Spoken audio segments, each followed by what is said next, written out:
All right, welcome back. We're talking about Trump's border chief says he doesn't care what judges rule.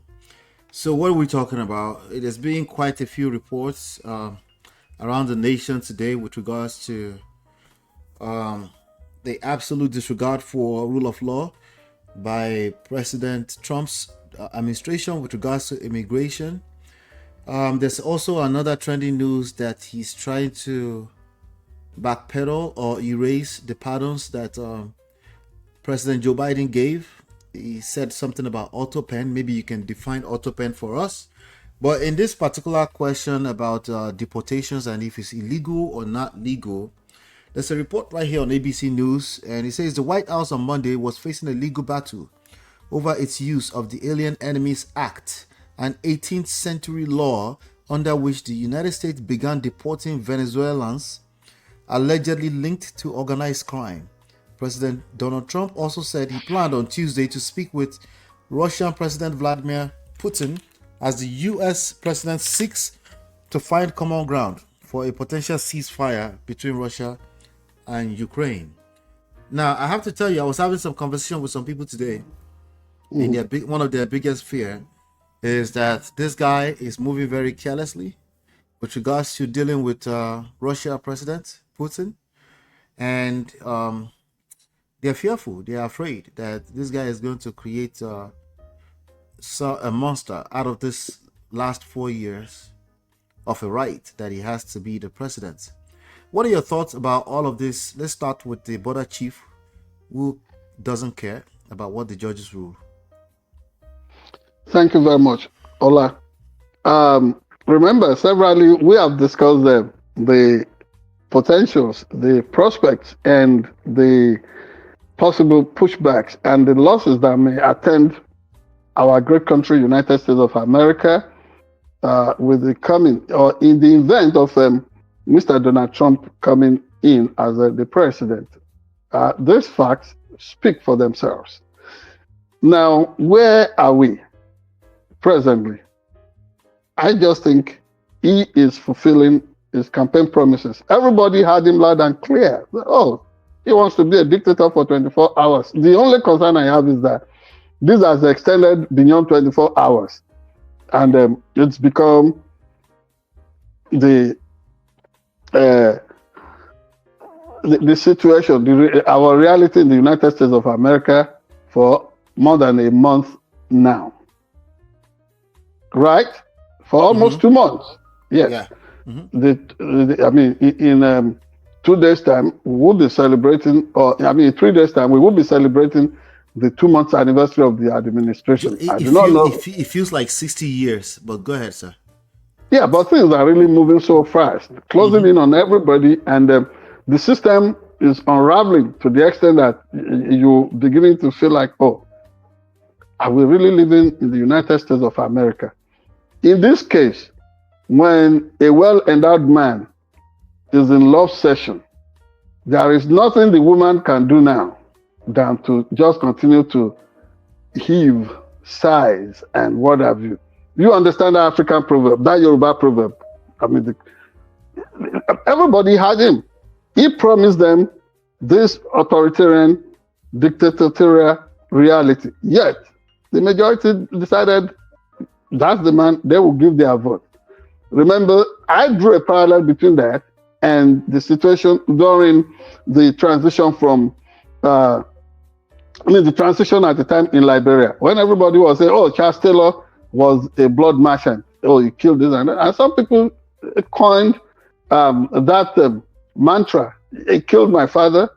He gave the bullet to my mother. I still vote for him. They had that he will do all this. He will implode the system and what have you. Even now, people are still unrepentant, especially within Republican fold. 80%, more than 80% of them, according to a recent poll, said they still endorse the agenda of President Donald Trump. So you and I cannot really do much about this other than just watch as things pan out. These two will culminate in something. It's going to lead to something. Maybe a better American society, or, like they say, New World Order. And that new order is unfolding before our presence. For example, how do you explain a situation in which a supposed leader of the free world, Iteto, made 360 degrees turn, embraces everything that his party used to stand against? I mean, in those days, we read lots of spy novels. We watched so many spy movies. Whether in those movies or in reality, we have thought two parallel lines will never meet. That United States of America will continue to be the champion for people who love life, liberty, and democracy. And we thought, oh, the Reds or those who embrace communism, a situation in which they would say there is question about the existence of God, atheism, and all that, would belong to people of Russian or the old USSR bloc. Today, all that does not matter. Remember how the campaign ran. Oh, Democrats were communists. They are this, they are that. But I've not seen any warm embrace between leaders of the Democratic Party in the US and the leadership of Kremlin, of Russia. But what have you today? People who said, oh, everything, whether during the time of Joe McCarthy, what is known as McCarthyism in American history, when people would be branded and labeled as red, that is communist sympathizers, people who did nothing other than ask for civil rights reforms in the US were branded all kinds of names. The same people who were hunting down everybody then and labeling them and getting them thrown into prison, some unfairly executed for expressing sympathy for Russia. People who championed that, successors to that legacy, all of them are now embracing Russia. So, this administration will not need much criticism. But let me concede one thing. It is an uncharted, unknown territory situation completely that a judge will rule, and the so-called czar of immigration or whatever would be arguing, disregarding the judgment of of a law court in the US. It's unprecedented.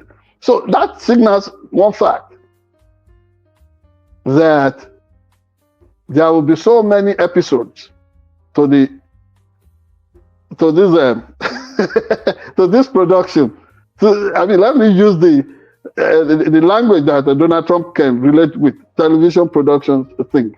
It's an unending. It is episodic, and these are just these are the initial situations that will signal maybe things will get worse or what. But I also concede one thing, that Donald Trump is human. He may not really like a situation in which he will be remembered in history for what is completely negative. He probably may be trying to test out the water and then at some point make a turn and embrace what is good. Nobody is completely evil. I do not see him as an evil person. You know, sometimes he even cracks jokes and he says things that you may like, oh, did he just say that? Oh, he has a sense of humor. You do not know. You and I do not know. And one thing I hate is for journalists to come out and pretend as if they have all the answers to things. We only follow the facts, and the facts may lead us to the truth, the ultimate truth. That is where I want us to anchor that. Now, concerning other things that he has done, is he a faithful broker concerning this expected truce between Russia and Ukraine? You and I too may not know. Let us allow for things to play out. I want to give him the benefit of the doubt that he would not want to be seen in the future as somebody who betrayed the uh, expectation of millions of Americans and watchers of international politics, diplomacy, and what have you. I want to give him that benefit of the doubt that at some point, for example, you never expected that, he will turn around to say, oh, this is how far America will go, and Russia has to accept this or that. Yes, because of his expressed admiration for Vladimir Putin, nobody trusts him completely. But you never can say never in this kind of situation. Donald Trump may come tomorrow and be the one that will want to be the undertaker for everything that has been Vladimir Putin's atrocities against the people of Ukraine and the world as it's known. Nobody wants a third world war, and I think Donald Trump will not take us there. Finally, do you see the unexpected strike being carried out against the hot-headed idiots in Yemen presently? Nobody expected that Donald Trump would be so bold as to unleash the might of America on the Mediterranean against the Hutus and the rebels and all this kind of forces gathering somewhere in the Middle East, potentially trying to see if some things in the great book of the Bible, something apocalyptic may want, but I think everybody will pull back from the brink. After all, whatever operation American military is carrying out against these the murderers in Yemen is not even comparable to the way we got to the precipice in the face-off between Hamas terrorist organizations and the Israeli Defense Forces. So that said, I want us to give a little window. Let's see whether Donald Trump would hang himself or free himself. Thank you. All right, do us a favor, hit the like button, share, subscribe, turn up your notifications so you're notified whenever we go live or drop videos. Join the conversation. Let us know your opinion about this topic in the comment section, in the chat session. And we have other trendy stories around the world. We'll be right back.